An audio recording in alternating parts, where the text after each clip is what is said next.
The phone call went something like this. I require the furniture department, please. The superior furniture department, not the plywood end. Good morning. Am I speaking to the manager? I won't speak to anyone less. Now, my name is Mrs. Bouquet, B-U-C-K-E-T. No, that really is Bouquet. You may remember that I called last week and I ordered a 3-piece suite. You do remember vividly. Oh, good. Good. That's right, and I did call the week before. Yes, that is true. Yes, and the week before that. Well, these things do take time. We can't rush these things after all. But you will remember that I did finally order a very superior suite. One that you assured me was an exact replica of the one in Sandringham House. Yes, that's the one. And you promised delivery today. I'm ringing to find out the precise time of your delivery. Oh, and will it be in one of your vans with the royal warrant on the side? All your vans have the royal warrant. Oh, that's good. That's very good. On both sides? Well, if it's only on one side, I would want you to park facing the town. You have the royal warrant on both sides? Oh, that's good. Most of you will have recognised a conversation from the British comedy show, Keeping Up Appearances.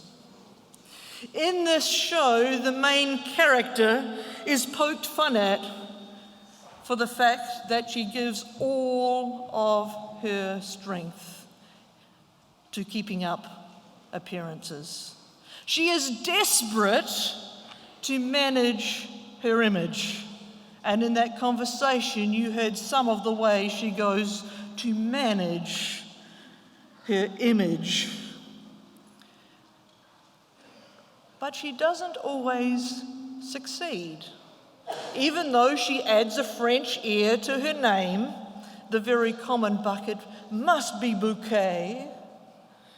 Even though her husband has a good job and her son Sheridan does well at university, and these are dropped into conversation at the most convenient times to add status, even though she self-proclaims her absolutely famous candlelight suppers, in which she serves it on Royal Doulton with hand-painted periwinkles, if you would like, she still does not succeed in keeping up appearances. You see, she has very humble beginnings, and the rest of the family turn up at inconvenient times. Her sister and her very slovenly brother-in-law turn up in a backfiring car when she's trying to make her best impressions. And her mentally challenged father sometimes runs around the neighbourhood naked. It doesn't help keeping up appearances. And without fail, at the end of half an hour, her carefully created, her careful idea at trying to build her image is in tatters. Now, you and I might laugh at the extent that she goes to maintain her image. But here is the truth of it. We are masters of doing exactly the same thing. We may not go to the extent that Hyacinth's bucket does, but we try to manage our image. We wear masks. We pretend that everything is quite okay. We play games. We do everything we can to look good. Everything we can to mask the truth about who we really are. We think that life is great. We convey that everything is good, that we don't need the help of anyone. Appearance is important to us because we want people to think positively about us. We do this because we don't like the truth. Hang on, let me backstep a little bit here. We love the truth when it's about someone else. But when it's about ourselves, we don't want to face the truth. We don't want to look at our real selves. And consequently, it feels just a whole lot better to start building up a different image so that we don't have to face the pain of our real selves. But there's another thing that happens here. Satan is great at selling us false images. Satan tells us that there are certain images that are to be preferred above all others. The first one is that you are what you do. And I know from experience how easy it is to fall into the trap of you are what you do. The culture around us has helped us buy into this lie. It said, you are someone if you have all of these degrees. You are someone if you have a position of importance. You are someone if you have managed to perform in this way. And so society asks us, what have you achieved? What awards do you have? What degrees do you have? Have you demonstrated your usefulness? And many of us fall for the lie. Many of us wrap our identity in our accomplishments.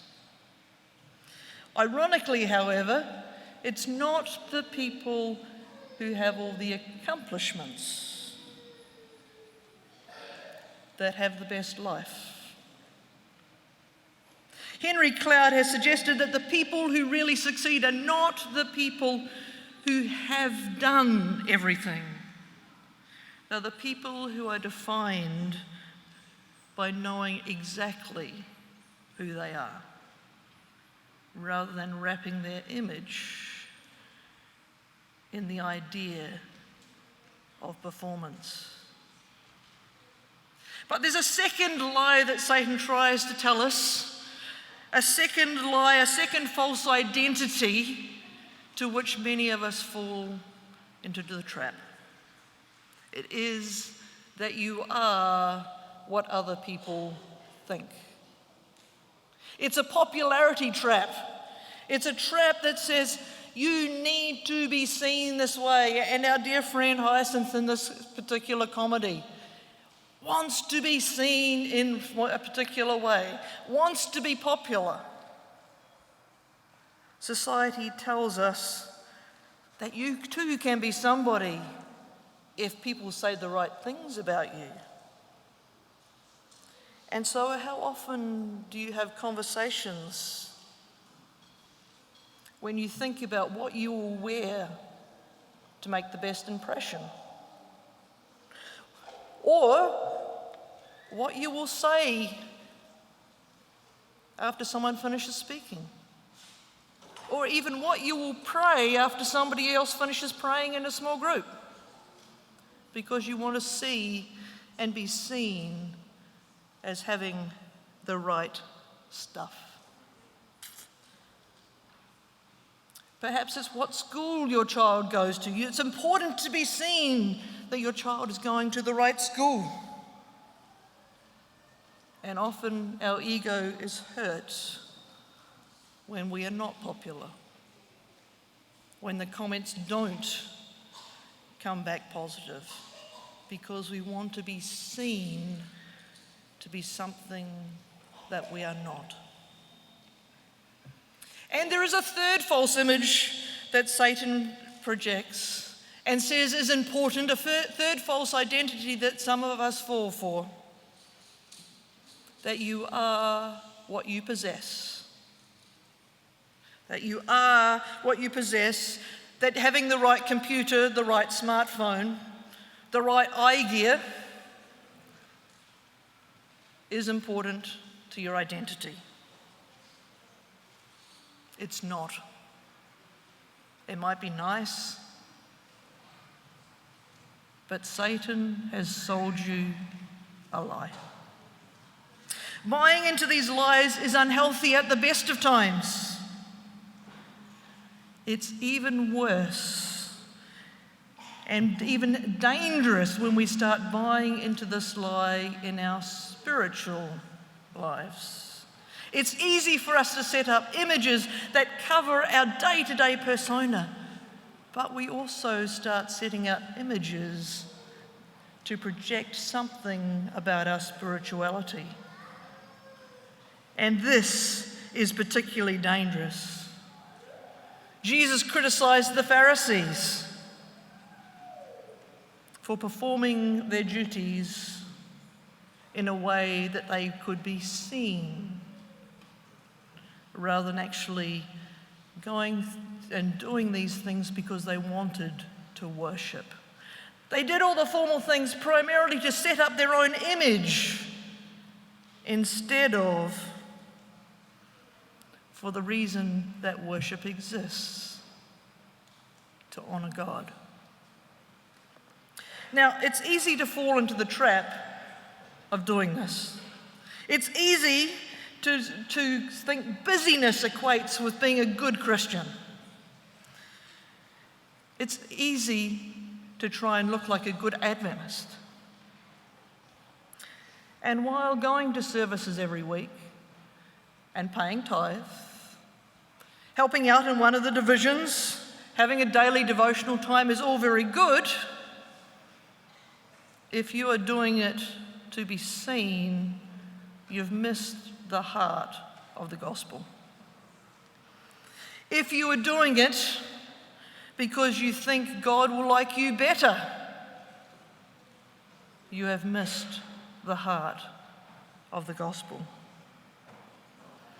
The gospel is not about looking good.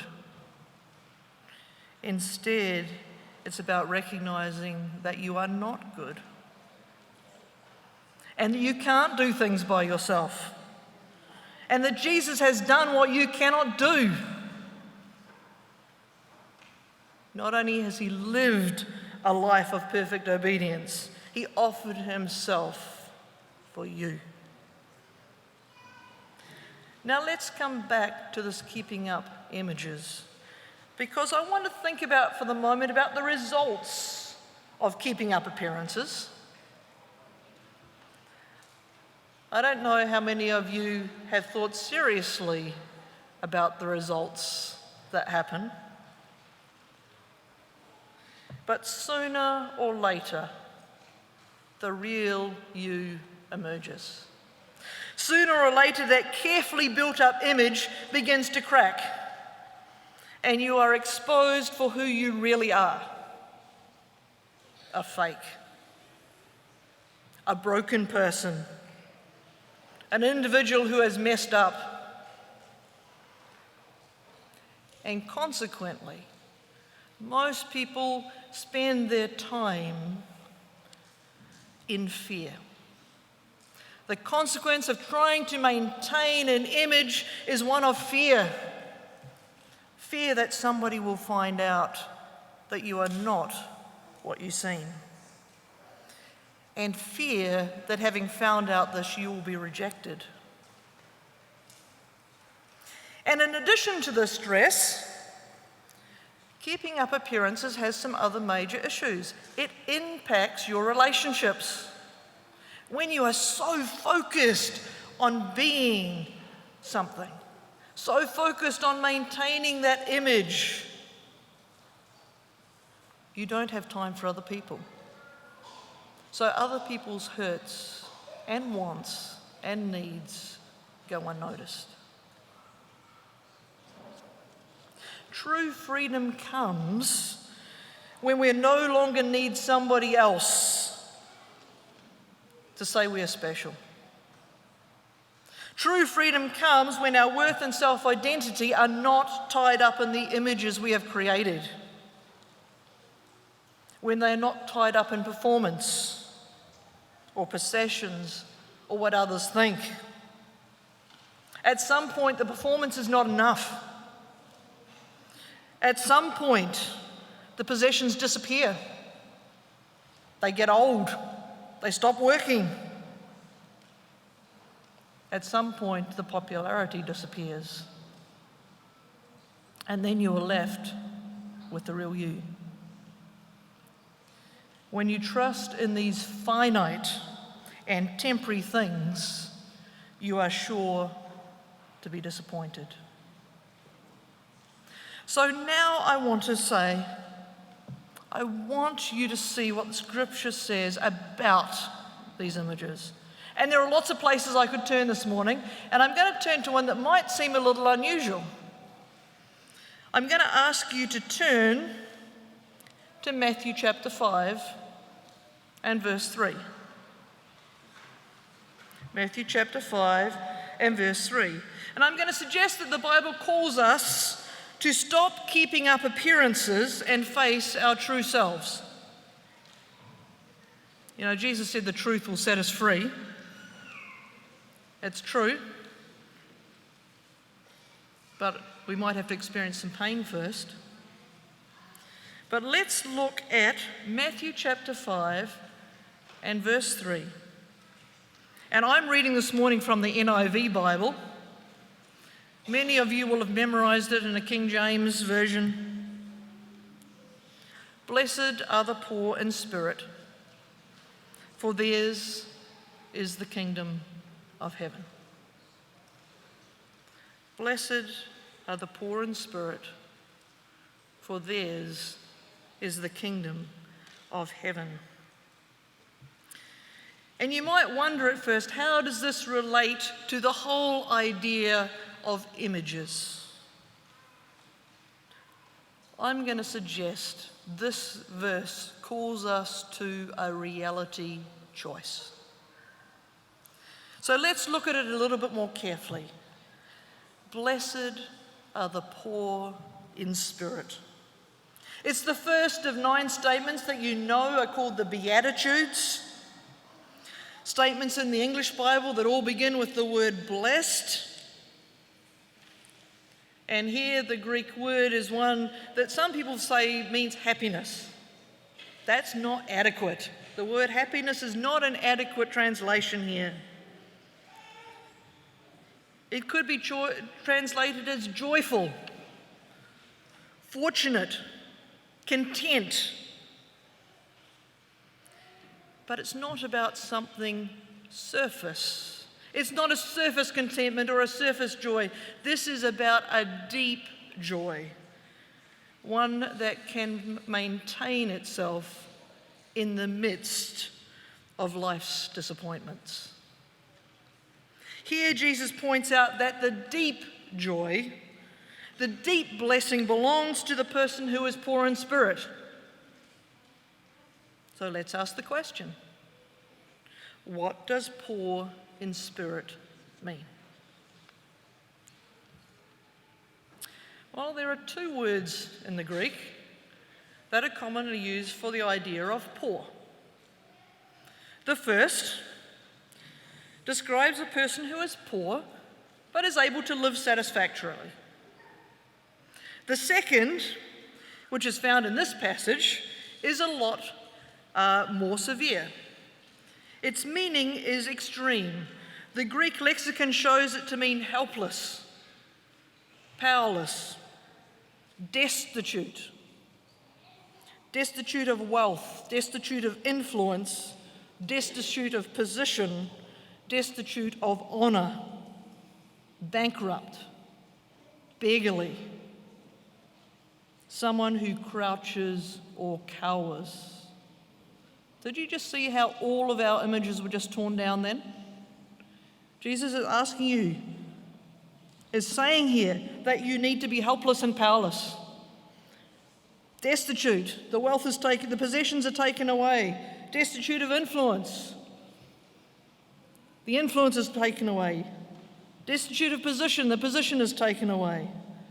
Destitute of wealth. All of those ideas that have been carefully woven into our images are pulled away by this one verse. By implication, the person who is poor in this sense is aware of their condition and makes a self-conscious acknowledgement in their attitudes and posture. Notice the cowering and the crouching. Therefore, to be poor in spirit has the connotation of realizing and admitting that we are spiritually powerless, that we are spiritually helpless, that we can do nothing on our own. We are, if you'd like, spiritually destitute and bankrupt. In one of my small groups, we used to start our small groups with icebreakers, and one of the icebreakers we used one time was asking individuals to talk about the hardest thing they had ever had to endure. It was an interesting conversation, as you might imagine. And for most of us, the events that were the hardest to endure were the times when we had to acknowledge our own helplessness. They were the times where we had to strip away those images and recognize our absolute and total dependence upon Christ. In this verse, Jesus tells us that the real joy and blessing comes to the person who attempts, not the person who attempts, the person who shreds his attempts to manage his image,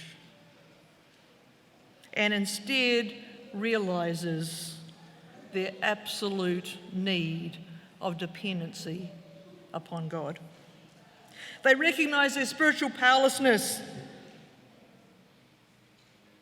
and they realize that it's not just in the time of severe need that they are dependent on God, but at every moment of every day. Now, it's easy to say this. It's easy to talk about the word helplessness and powerlessness.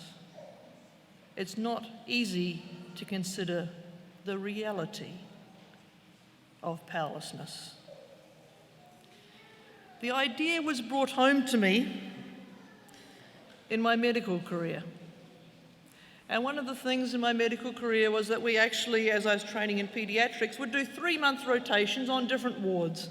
So we do a 3-month rotation on general paediatrics, and a 3-month rotation on respiratory paediatrics, and a 3-month rotation in the special care baby unit, and we would go on around the different areas. On one of these rotations, I made friends with the head nurse, and at some point during the time I was there, she said to me, "I'm so excited. My sister is going to give birth to a baby in a few weeks. I'm going to be an aunt for the very first time." Well, as I moved on to the next run, I forgot about the conversation. My next run was in neonatal intensive care.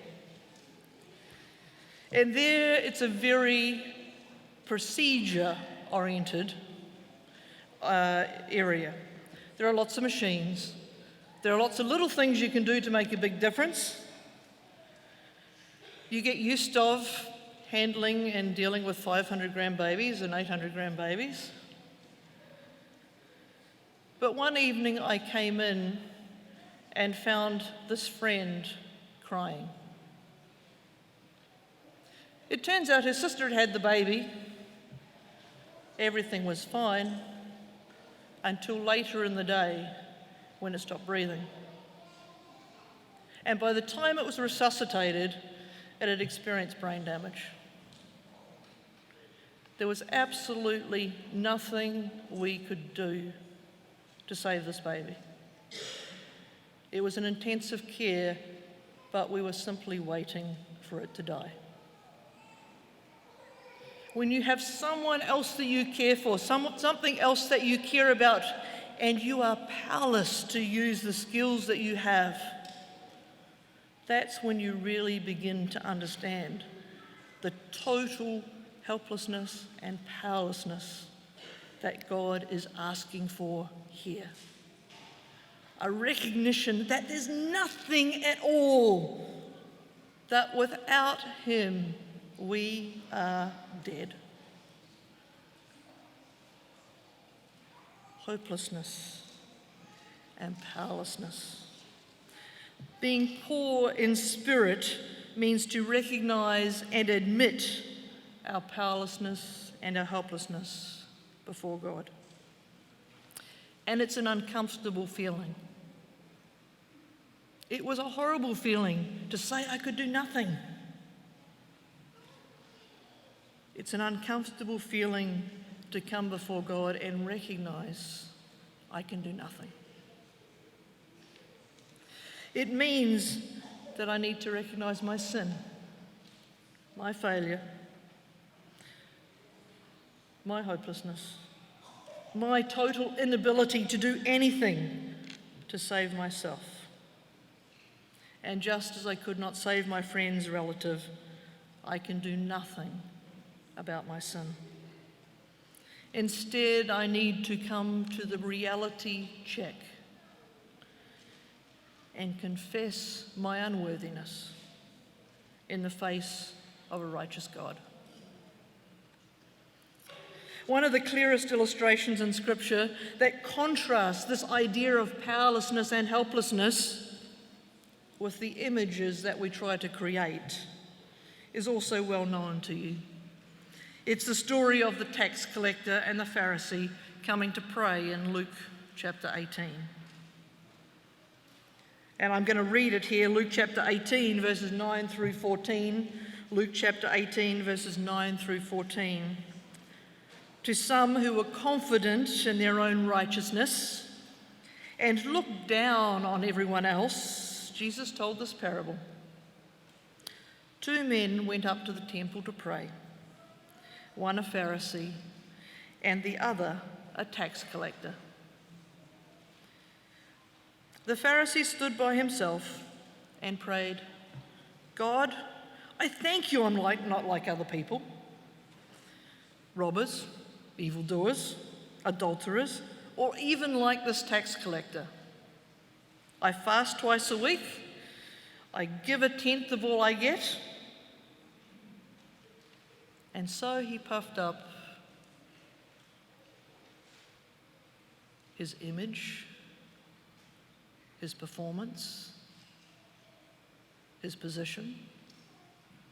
And meanwhile, the tax collector stood at a distance and, even not able to look up to heaven, beat his breast and said, God, have mercy on me, a sinner. The Pharisee stood confident in his own carefully built image, thanking him that he was not like others, while the tax collector recognized his absolute helplessness and powerlessness. And the scripture is very clear here. It was not the person with the carefully built image who went away justified. It was not the person he was not the person who got God's righteousness. He had no need of it in his own mind because he thought he had it all. On the other hand, the tax collector knew exactly what he needed, and he placed himself at God's mercy. Now, You might say, well, yes, I understand that. I'm not tempted to act like that. And I would agree, most of us aren't tempted to act quite like that. I would suggest that Satan's a little bit more subtle. For instance, when I look back over some of my prayer life, I see prayers that were, well, looking a little bit like performance. They go something like this: God, why did this happen? I've done what you asked me to do. I've given up. Hear the subtle performance there? It may not be in the same public arena of the Pharisee, but it's just as much relying on myself and my image than it is upon Jesus. Or perhaps it's a conversation that goes a little bit like this, and I've heard several like this in the years that I've been around. I don't see why he got the job. I've been at this church for more years and faithfully supported it. Again, performance comes up in terms of our spiritual life. It's natural for us to want to compare ourselves with others rather than God. It's always easier to find somebody else who seems, at least on the outside, to be worse than I am. But it's only as you stand in front of God, only as you, your powerless, helpless self, stand in front of a holy God, that true comparisons can exist. Only then can you experience what it means to be poor in spirit. Now, in Matthew chapter 5, verse 3 that we've been looking at, we need to come to the second part of the verse, because we've talked about poor in spirit. Let's come and talk about the results of being poor in spirit. Jesus notes that the kingdom of heaven belongs to the poor in spirit. The kingdom of heaven belongs to the poor in spirit. Now, he's not talking about something in the great future, heaven somewhere up there. He's talking about belonging to the kingdom now, being under the rule of Christ now, as well as in the future. But he's suggesting the results of me shedding my image and accepting my helplessness have crucial results for me right now. And of course, the obvious one, when I admit my helplessness and my great need of Christ, I'm able to receive Christ's righteousness. And as long as I think I'm doing well and in no need of God, I don't experience this. Honesty about my true state leads to more than I can imagine. A grace I cannot earn, a joy that's not dependent on what happens around me, a contentment knowing that God's power is released in my life. But there's some other tangible things, other tangible benefits that we need to take note of. First of all, it reduces your stress. Everyone has too much stress. It reduces your stress because now I don't have to hold it all together every moment of every day. I can admit I don't have it all together. I can admit that I sometimes get it wrong. I don't have to pretend to be perfect because my acceptance by God is not dependent upon it. And being poor in spirit improves my relationships with others. For being poor in spirit allows me to focus on someone else rather than simply upon myself. When we wean ourselves from keeping up appearances and face the reality of our own powerlessness and brokenness, we allow God's power to work within us in a way that it can never work in us so long as we try and hold up these external images. You know, our culture has mocked the vulnerability that's associated with this, and even mocked the God who asks us to be so vulnerable. Back in the 3rd century, the skeptic Celsus noted, "While most teachers go forth and they cry out, 'Come to me, you who are clean and worthy,' and they are followed by the highest caliber of people, your silly master cries, 'Come to me, you who are broken and beaten down by life.' And so he accumulates around him the ragtag and bobtail of humanity." And Origen replies to this criticism, "Yes, that's all true, but," and here's the crucial part, but Jesus does not leave us that way. Out of the material you would have thrown away as useless, he fashions men and women, giving them back their self-respect, enabling them to stand on their feet and look God in the eyes.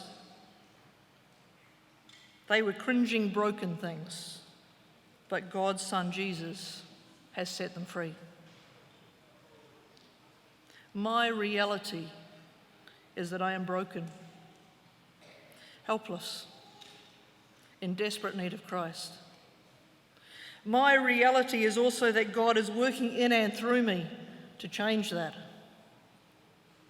And so this morning, I call upon you to let go of your image management and let go of your hold upon everything about your life, and rather allow God to work, to allow him to change that brokenness, to allow him to show you his love and his grace. So I invite you to face reality this morning. The reality that who you are is not determined by performance and popularity and possessions. The reality that your salvation is not determined by your performance. The reality that the images you have constructed about yourself do more harm than good. The reality that without God, we are spiritually bankrupt. And the reality that we are totally dependent upon Christ. Choose to shed the images that hide your brokenness and let God transform your life so that you can experience in full measure the blessings of the kingdom.